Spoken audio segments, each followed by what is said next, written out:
नारायणं नमस्कृत्य नरं चैव नरोत्तमं देवी सरस्वती व्यासं ततो जयमुदीरयेत् नष्टप्रायेषु अभद्रेषु नित्यं भागवत सेव्या भगवती उत्तमा श्लोके भक्ति भवति नष्टके कृष्णाय वासुदेवाय देवकी नंदनाय च नन्दगोपकुमाराय गोविन्दाय नमो नमः।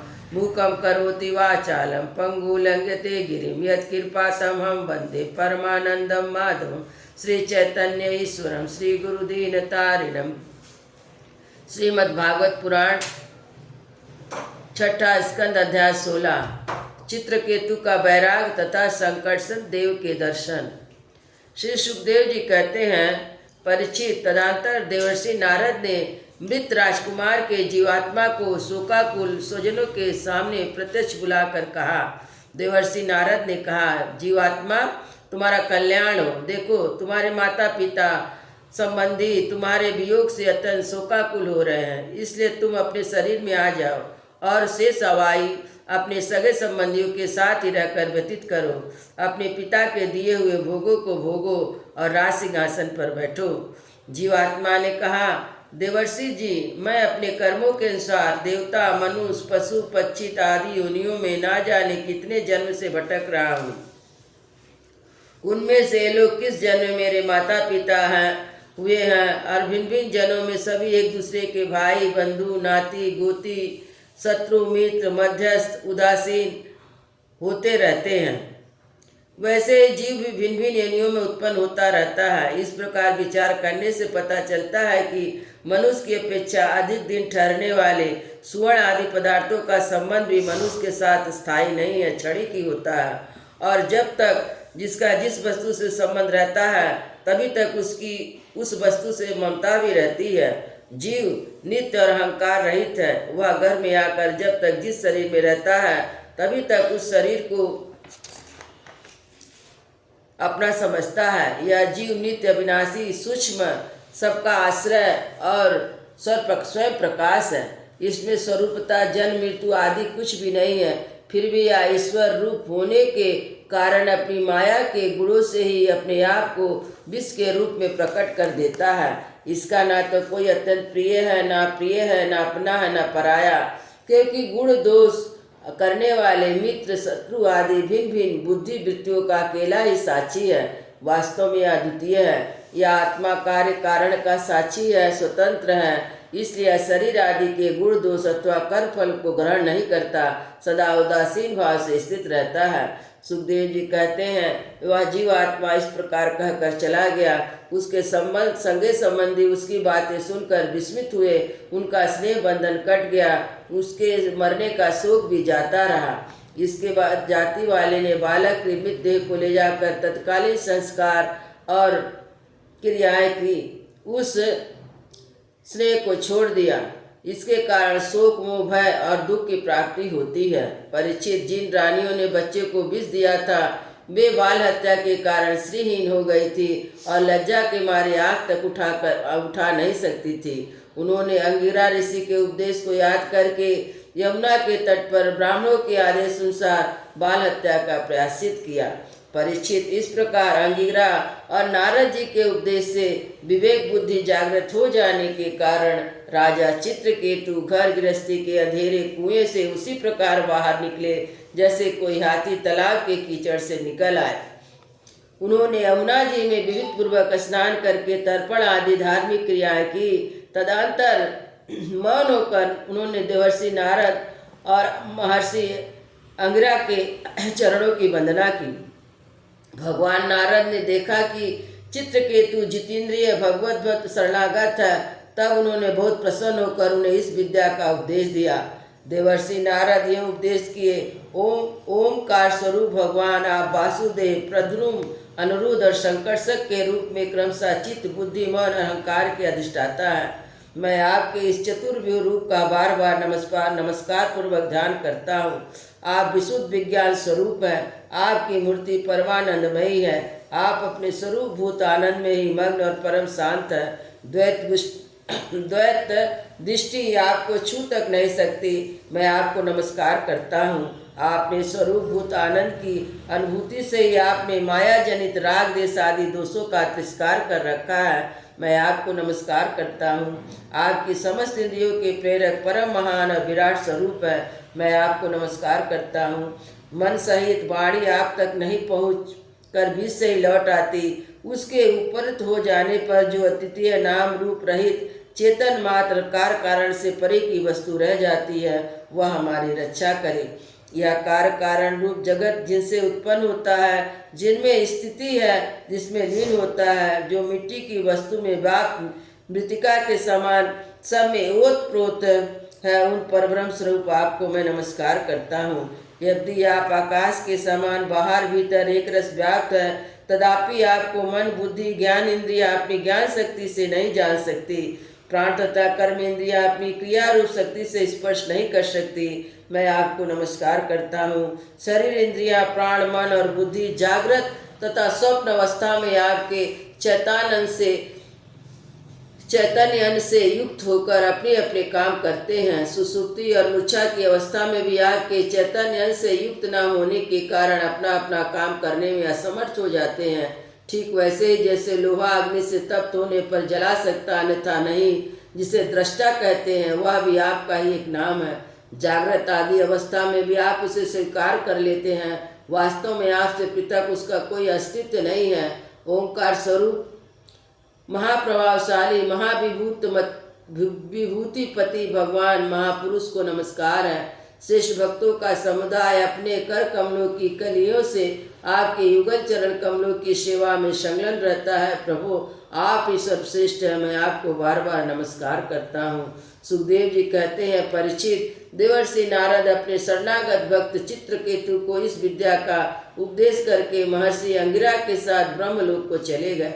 राजा चित्रकेतु ने देवर्षि नारद के इन उपदिष्ट विद्या के उसके आज्ञानुसार 7 दिन तक केवल जल पीकर बड़ी एकाग्रता के साथ अनुष्ठान किया। तदनंतर उस विद्या के अनुष्ठान से 7 रात के पश्चात राजा चित्रकेतु को विद्याधरों का अखंड आधिपत्य प्राप्त हुआ। इसके बाद कुछ ही दिनों में इस विद्या के प्रभाव से उनका मन और शुद्ध हो गया। अब वे देवादि भगवान शेष जी के चरणों के समीप पहुंच गए। उन्होंने देखा कि भगवान शेष जी सिद्धेश्वरों के मंडल में विराजमान है। उनका शरीर कमलनाल के समान गौर वर्ण है। उस पर नीले रंग का वस्त्र फहरा रहा, सिर पर किरीट, बाहें में बाजूबंद, कमर में करधनी, कलाइयों में कंगन आदि आभूषण चमक रहे हैं। रत्न नारे और मुख पर प्रसन्नता छा रही है। भगवान शेष का दर्शन करते ही राजर्षि चित्रकेतु के सारे पाप नष्ट हो गए। उनका अंतकरण स्वच्छ और निर्मल हो गया। हृदय में भक्ति भाव की बाढ़ आ गई। नेत्रों में प्रेम के आंसू छलक आए। शरीर का एक एक रोम खिल उठा। उन्होंने ऐसी ही स्थिति में आदि पुरुष भगवान शेष को नमस्कार किया। उनके नेत्रों से प्रेम के आंसू टप टप गिरते जा रहे थे, जिससे भगवान शेष के चरणों की रखने की चौकी भीग गई। प्रेम के कारण उनके मुंह से एक अक्षर भी ना निकल सका। वे बहुत देर तक शेष भगवान की कुछ भी स्तुति ना कर सके। थोड़ी देर बाद उन्हें बोलने की कुछ शक्ति प्राप्त हुई। उन्होंने विवेक बुद्धि से मन को समाहित किया और संपूर्ण इंद्रियों की भाववृत्ति को रोका। फिर जगत गुरु की जिसने स्वरूप का पंचरात आदि भक्ति शास्त्र में वर्णन किया है, इस प्रकार स्तुति की। चित्रकेतु ने कहा, जितेंद्रिय एवं समदर्शी साधुओं ने आपको जीत लिया है। आपने भी अपने सौंदर्य माधुर कारुण आदि गुणों से उनको अपने बस में कर लिया है।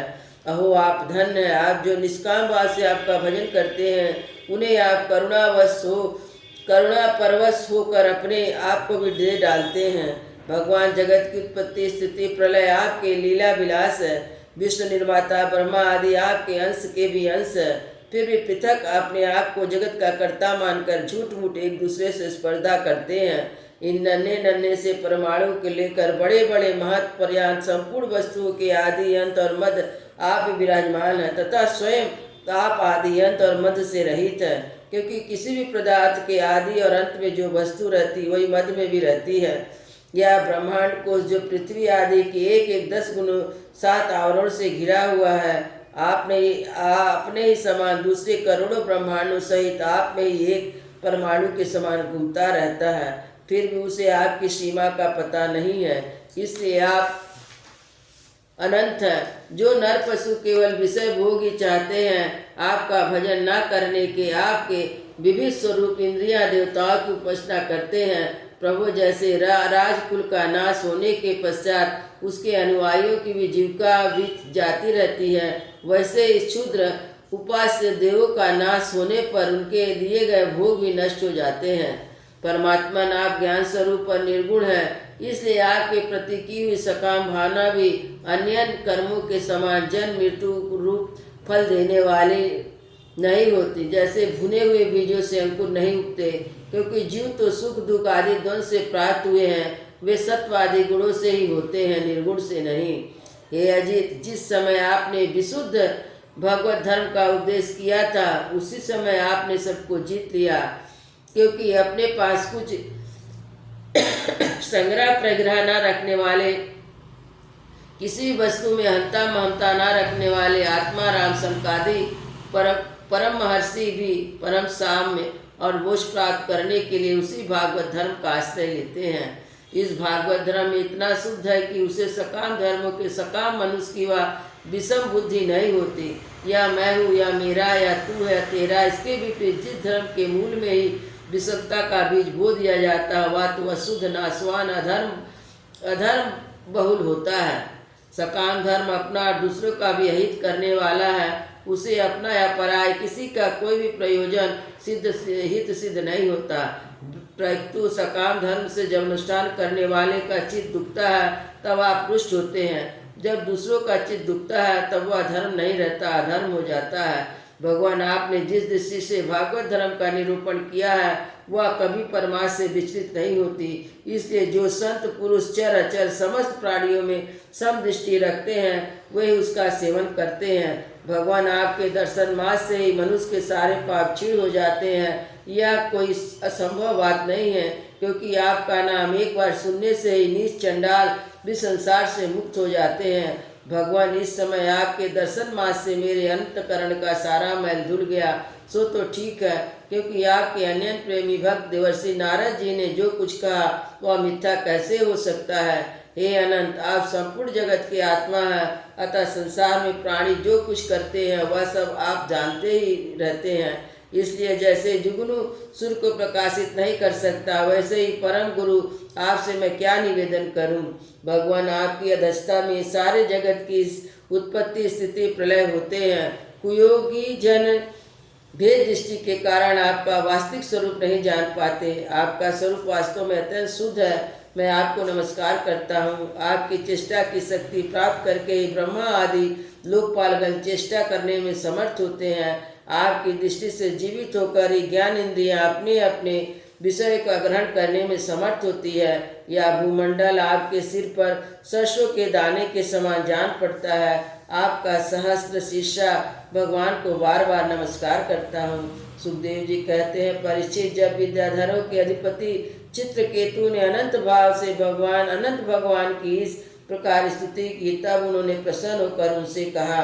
भगवान ने कहा, चित्रकेतु, देवर्षि नारद और महर्षि अंगिरा ने जो तुम्हें मेरे संबंध में जिस विद्या का उपदेश दिया, उसी और मेरे दर्शन से तुम भली भांति सिद्ध हो चुके हो। मैं ही समस्त प्राणियों के रूप में हूँ, मैं ही उनका आत्मा हूँ, मैं ही पालन करता हूँ। शब्द ब्रह्म, वेद और पर ब्रह्म दोनों ही मेरे सनातन रूप हैं। आत्म कारण कारण आत्मा जगत में व्याप्त है, और ऐसे कारण आत्मा जगत आत्मा से स्थित है, तथा इन दोनों में मैं अधिष्ठान रूप से व्याप्त हूँ और मुझ में ये दोनों कल्पित हैं। जैसे स्वप्न में सोया हुआ पुरुष स्वप्नांतर होने पर संपूर्ण जगत को अपने में ही देखता है, स्वप्नांतर टूट जाने पर स्वप्न में ही जागता है और अपने को संसार के कोने में स्थित देखता है, परंतु वास्तव में वह भी स्वप्न ही है। जैसे जीव की जागृत आदि अवस्था परमेश्वर की ही माया है, यूँ जानकर सबके साक्षी मायातीत परमात्मा का स्मरण करना चाहिए। सोया हुआ पुरुष जिसकी सहायता से अपनी निद्रा उनकी अतीन्द्रिय सुख का अनुभव करता है, वह ब्रह्म मैं ही हूँ, उसे तुम अपनी आत्मा समझो।